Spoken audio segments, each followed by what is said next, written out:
So ఎప్పుడైతే menopause వస్తుందో ఖచ్చితంగా ఏజింగ్ అనేది చాలా ఫాస్ట్గా అయిపోతుంది, అంటే ప్రొజెస్ట్రాన్ ఈస్ట్రోజన్ లేకపోవడం వల్ల అనేది అంటూ ఉంటారు. ఇది ఎంతవరకు వాస్తవం?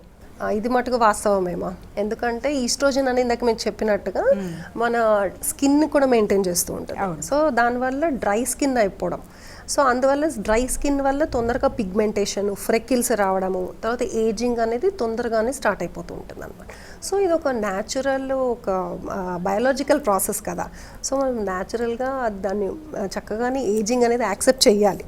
ఓకే, కాకపోతే డ్రై స్కిన్ అలాంటి కనుక సిమ్టమ్ ఎక్కువగా ఉంటే అప్పుడు మనము దానికి తగినట్టుగా ఇప్పుడు మంచి మంచి మాయిశ్చరైజర్లు ఉంటాయి, న్యాచురల్ కూడా ఉన్నాయి. ఆల్మండ్ ఆయిల్, పాతకాలంలో ఏం వాడేవాళ్ళు కొబ్బరి నూనె, నువ్వుల నూనె, ఇలాంటివి మనకి న్యాచురల్గా మన వంటింట్లో దొరికే ఆప్షన్స్ చాలా ఉన్నాయి. ప్రతిదానికి మనము అంటే ఎక్కువ సివియరిటీ ఉంటే కనుక తప్పనిసరిగా మనం డాక్టర్ సలహా తీసుకోవచ్చు. ఓకే డాక్టర్ గారు, ఇంకొకటి ఫైబ్రాయిడ్స్కి అట్లనే మెనోపాజ్కి కనెక్షన్ ఉంది అంటూ ఉంటారు. అంటే మెనోపాజ్ రాగానే ఫైబ్రాయిడ్స్ తగ్గిపోతాయి అని అంటూ ఉంటారు, ఇది కూడా నిజమేనా డాక్టర్ గారు?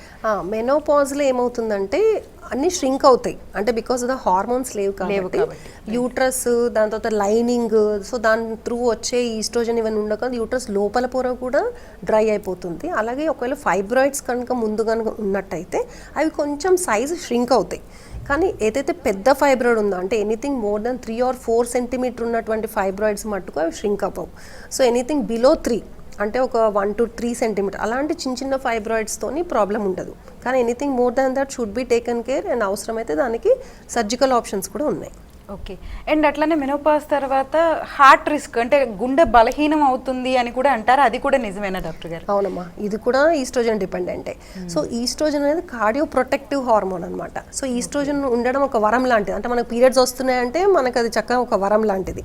సో ఎంత లేట్గా మెనోపాజ్ 55 వరకు ఉన్నా కూడా మంచిది. So it is a cardio protective hormone. So estrogen hormone అనేది మనకి కార్డియోవాస్కులర్ రిస్క్ని తగ్గిస్తుంది, అంటే స్ట్రోక్ రాకుండా, హార్ట్ అటాక్ రాకుండా, ఇలా దీన్ని మనకి మంచి ప్రొటెక్షన్ అనేది ఇస్తూ ఉంటుంది. సో అందుకే ఉమెన్లో మనకి యంగ్ ఏజ్లో బిలో 55లో మనకి హార్ట్ అటాక్స్, స్ట్రోక్ రిస్క్లు తక్కువ ఉంటాయి. కానీ ఎప్పుడైతే మెనోపాజ్ అయిపోతుందో పోస్ట్ మెనోపాజ్లో ఈ రిస్క్ అనేది డెఫినెట్గా పెరుగుతుంది.